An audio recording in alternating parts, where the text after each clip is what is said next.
नमस्कार. आज आपण एका खूपच इंटरेस्टिंग आणि तितक्याच महत्त्वाच्या घटनात्मक कोड्यावर बोलणार आहोत. विषय आहे निवडणूक आयोगाचे अधिकार आणि राज्यांची स्वायत्ता. या दोन्हीमध्ये एक नाजूक संतुलन आहे. चला तर मग या विषयात जरा खोलवर जाऊया आणि सगळं सोप्या भाषेत समजून घेऊया. हा प्रश्न खरंच विचार करण्यासारखा आहे, नाही का? म्हणजे निवडणुका लागल्या की अचानक सगळा कारभार नक्की कुणाच्या हातात जातो? सरकार तर असतंच, पण मग सूत्र कोण हलवतं? हाच आपल्या आजच्या विश्लेषणाचा केंद्रबिंदू आहे. तर हा सगळा विषय अचानक चर्चेत का आला? याचं कारण आहे काही राज्यांमध्ये निवडणुकीच्या तोंडावर घडलेल्या काही मोठ्या घडामोडी. याच घटनांमुळे हा मुद्दा एकदम सगळ्यांच्या समोर आलाय. तर झालं असं की निवडणूक आयोगाने पश्चिम बंगाल, तामिळनाडू, केरळ आणि आसाम यांसारख्या राज्यांमध्ये थेट ॲक्शन घेतली. तिथल्या मोठमोठ्या अधिकाऱ्यांच्या म्हणजे अगदी मुख्य सचिव आणि डीजीपी लेव्हलच्या अधिकाऱ्यांच्या बदल्या करून टाकल्या. आणि सगळ्यात मोठी गोष्ट म्हणजे हे सगळं करताना राज्य सरकारांना कोणतीही पूर्वकल्पना देण्यात आली नव्हती. विचार करा, यामुळे प्रशासनात केवढी खळबळ उडाली असेल. आता साहजिकच प्रश्न पडतो की एवढे मोठे आणि धाडसी निर्णय घेण्याचा अधिकार निवडणूक आयोगाला मिळतो तरी कुठून? याचं उत्तर कुठे बाहेर नाही तर आपल्या भारतीय संविधानातच दडलेलं आहे.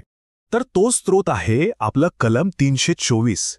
हे कलम निवडणूक आयोगाला निवडणुकांवर संपूर्ण देखरेख, दिशादर्शन आणि नियंत्रण ठेवण्याचा एक जबरदस्त अधिकार देतं. सर्वोच्च न्यायालयाने तर या अधिकाराला प्लेनरी पॉवर असं म्हटलंय. म्हणजे काय?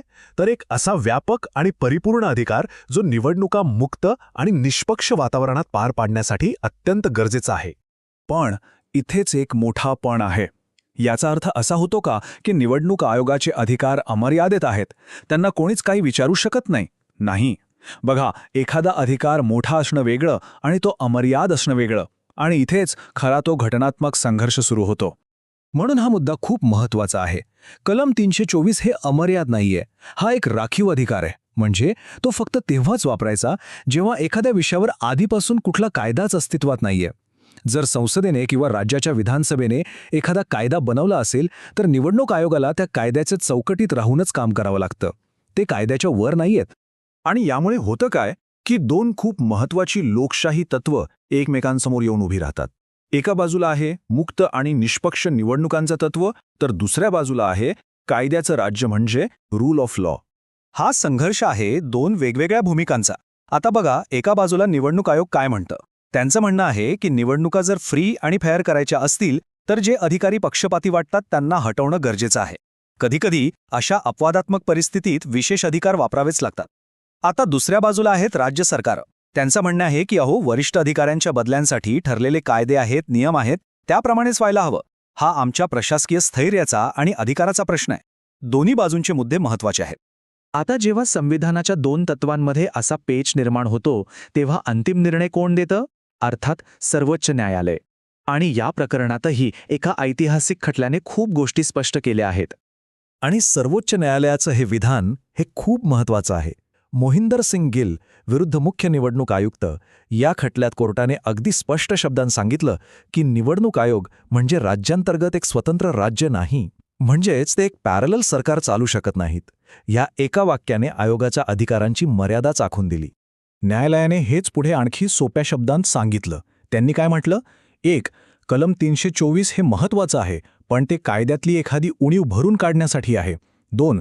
या अधिकाराचा वापर करून तुम्ही अखिल भारतीय सेवा कायद्यासारखे जे आधीच अस्तित्वात असलेले कायदे आहेत त्यांना डावळू शकत नाहीत. आणि 3. सर्वात महत्त्वाचं म्हणजे आयोगाने आपलं काम करताना आपल्या संघराज्य रचनेचा आणि राज्यांच्या स्वायत्ततेचा आदर केलाच पाहिजे.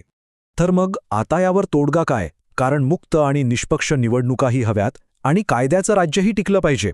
दोन्ही गोष्टी तितक्याच महत्त्वाच्या आहेत. मग या दोन्हींमध्ये एक योग्य बॅलन्स, एक संतुलन कसं साधायचं? आणि हे संतुलन साधण्यासाठी एक स्पष्ट फ्रेमवर्क, एक चौकट असणं गरजेचं आहे. म्हणजे कसा? तर पहिलं, आयोगाच्या या विशेष अधिकारांना स्पष्ट कायदेशीर आधार हवा. दुसरं, हे अधिकार कधी वापरायचे याचे निकष अगदी पारदर्शक आणि सगळ्यांना माहीत असायला हवेत. आणि तिसरं आणि सगळ्यात महत्त्वाचं, असा कोणताही मोठा निर्णय घेण्याआधी संबंधित राज्यांशी सल्लामसलत करण्याची एक निश्चित प्रक्रिया असायलाच हवी.